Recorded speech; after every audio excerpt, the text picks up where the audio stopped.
மாயா, என்ன ட்ரெஸ் இது? இப்படி மாடர்னா மாத்தி கூட்டு வந்திருக்க. என்ன பார்த்தா என்ன மாதிரியே எனக்கு ஃபீல் ஆகல. ஏய், நீ இது எவ்வளோ அழகா இருக்க தெரியுமா? உனக்கு தான் தெரியல.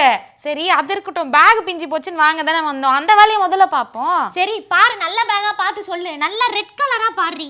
ரெட் கலரா வேணுமா? அட பாவமே. மாயா, அதை விடு. இங்க எல்லா பேக்கும் ரொம்ப காஸ்ட்லியா இருக்குடி. அந்த லாஸ்ட்ல பார்த்த கிரீன் கலர் பேக் 2500 ரூபான்றான். ஏய், இந்த கடையே அப்படிதான்டி. பிராண்டட் ஷாப் எல்லாமே காஸ்ட்லியா இருக்கும். அதுக்கு தகுந்த மாதிரி எல்லாம் சூப்பரா இருக்கும்டி பேக் எல்லாம். ஐயோ மாயா, எனக்கு என்னமோ இது சரிப்பட்டு வர மாதிரி தெரியல.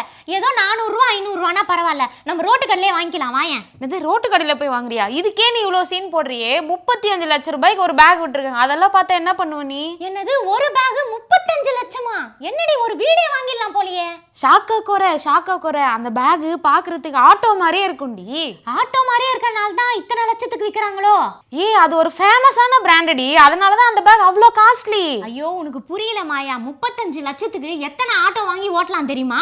இப்படிதான் எல்லாரும் அந்த போஸ்ட் கீழே உண்மையான ஆட்டோ வாங்கி ஓட்டினா நம்ம வாழ்க்கையாவது ஓடும். இந்த பேக் வாங்கி நம்ம என்ன பண்றது அப்படின்னு கலாய்ச்சிட்டு இருக்காங்க. கரெக்டா தான் கலாய்க்கிறாங்க. சரி, அதை விட எனக்கு ஒரு 1000 ரூபாயில ஒரு பேக் பார்க்கலாம்டி. நீ திருந்தவே மாட்டல்ல. நான் நல்ல பேக் வாங்கி கொடுக்கலான்னு வந்தாலும் என் கூட நீ கெடுத்துருவ போல. சரி, வா ட்ரை பண்ணலாம். வா போவோம்.